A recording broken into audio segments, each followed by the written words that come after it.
I was thinking about showing you my tractor today. From behind it looks like a pretty normal tractor. It's the rear end is from a Nuffield 460.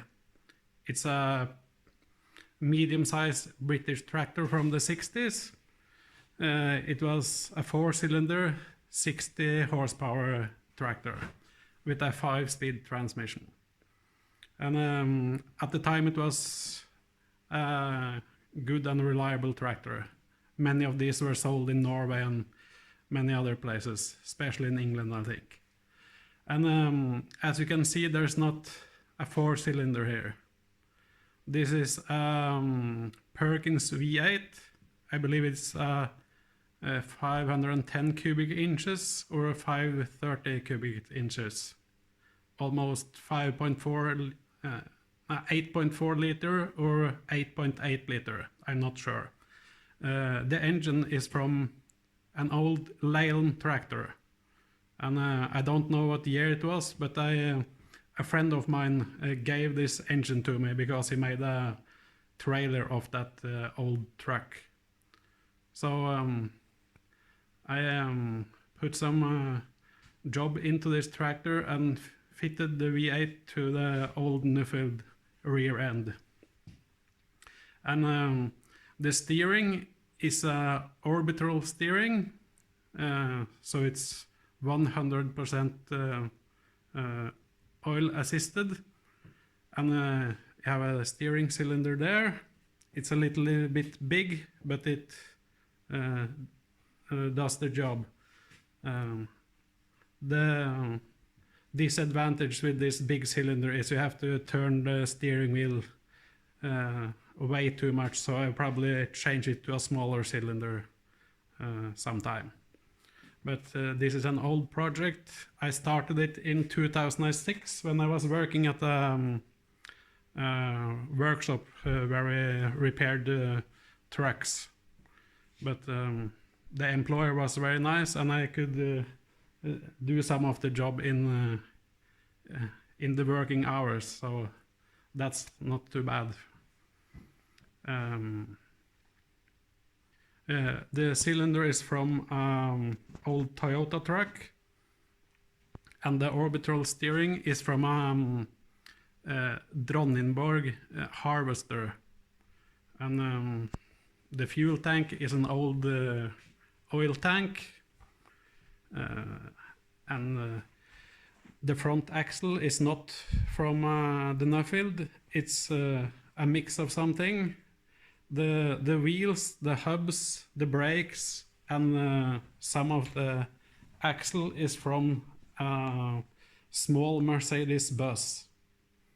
And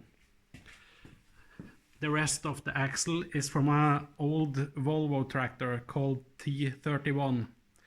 It was a pretty big Volvo tractor at the time.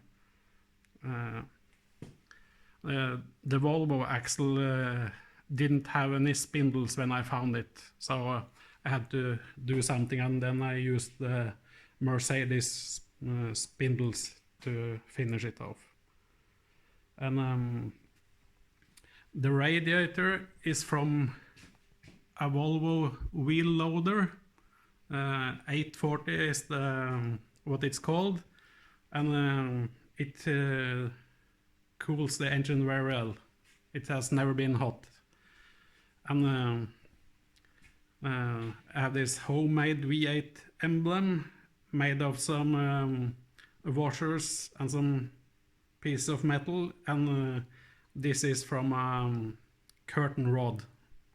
Used to be shiny brass. And here you see the V8. It was used in a lot of applications, from trucks, tractors, marine engines, and so on. So I think it's a pretty reliable engine. I've even seen a lot of them in tractor pulling.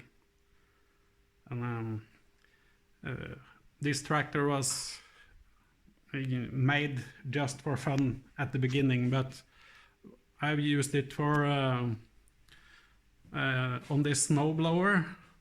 and I have made a big dumper trailer from a old truck I cut in half. So, and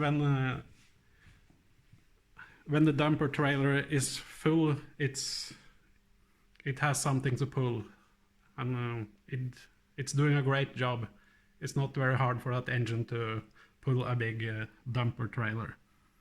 And the snowblower is a Norwegian-made Isaksen snowblower. It's very solid, and it fits the engine very well. The truck engine was about 200 horsepower when it was in the truck. Massey Ferguson made a tractor called the 115050, who had this engine originally, but then I think it was only about 155 horsepower. So it's a lot more horsepower than this was used in the truck.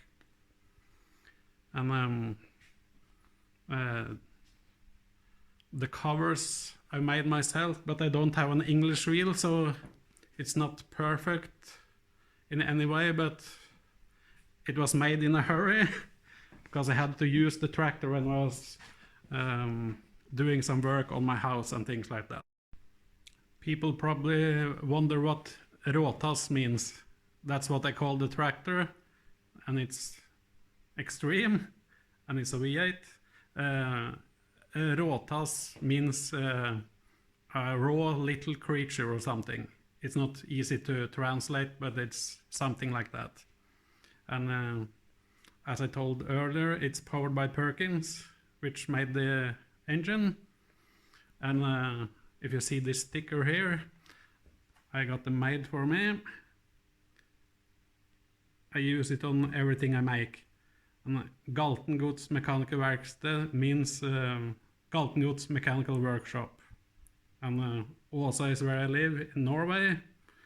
And this is short for Galtengods Mechanical Verksted. And that means I approve everything I make myself.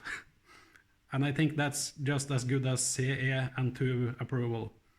I have had a lot of things that are CE and tube approved, and it's still shit. So to me that doesn't mean a thing. So I can just approve my own things. So, and if we look under it on the clutch system, this covers is easy to remove. Just remove that screw over there, and you can remove these covers, and it's completely open into the flywheel and clutch. And on the underside there's no cover. It's open, so it's easy to have access if something goes wrong here. And the levers and rods are from I think that's from an old harvester or something, and I put it together. And this is a double clutch flywheel, so you have two clutches in there to take the torque. And I had to change one of the clutch disc because of the spline was worn out, because it wasn't exactly the same as on the Nuffield shaft there. But I managed to change the hub, and I've used it for several years now, and it's no problem. And changing the clutch on this tractor is the easiest thing in the world. About 20 minutes and you change the clutch. You just remove two screws here, and this socket slide forward, and you unscrew around the flywheel and remove these brackets for the clutch assembly, and then you can just pull out the discs, the pressure plate and this shaft at the same time. And when you put it together with this shaft in it, you can center it at the same time So you don't need any special tools or anything to put it together. It's a little bit heavy to lift, but it's no problem. So it's not that hard to repair this tractor. And the clutch is the only problem I had with this tractor when the hub of that clutch broke. So maybe you should try to start it up so you can hear what it sounds like. I can't let it run for a very long time in here because then I'll get exhaust poison or something.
The noise from this engine is very extreme, so you have to cover your ears when you're driving it so you don't lose your hearing.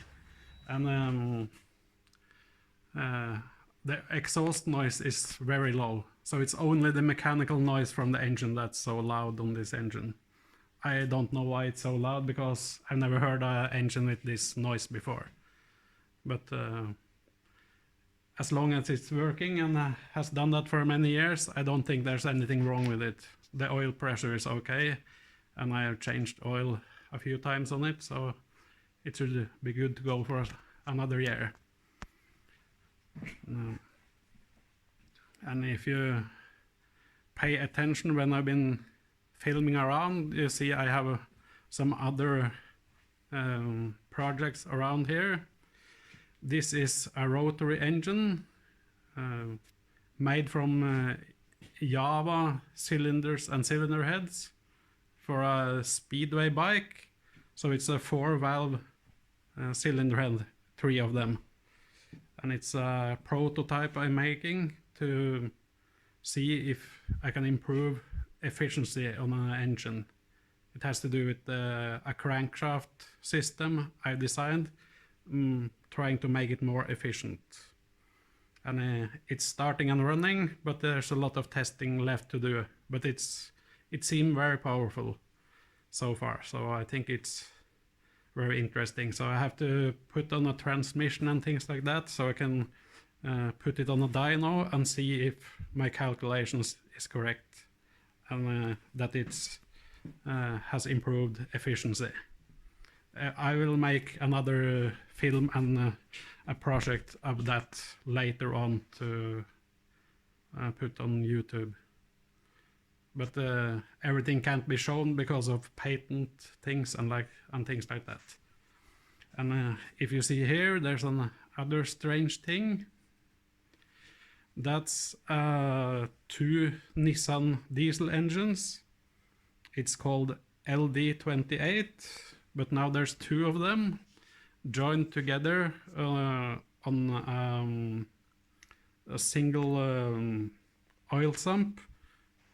And at the end of the engines there is a transmission over here that connects the 2 engines to one flywheel and this solid CF transmission.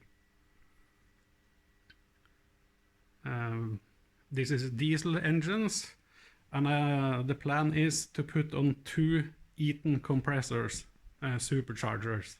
It's the same as on Land Rover Sport, 5-liter V8 gasoline engine.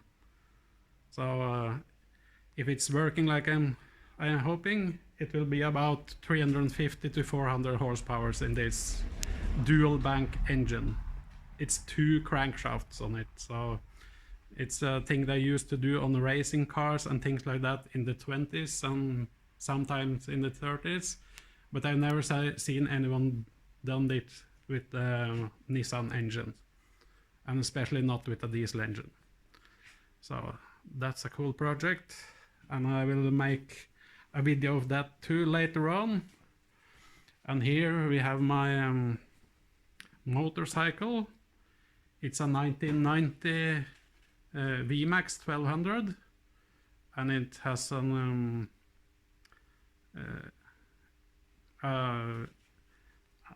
it's not the original exhaust, and they have done some small changes, so it's about 145 horsepower on the rear wheel, so it's pretty fast. So I have to hold on when I'm driving it.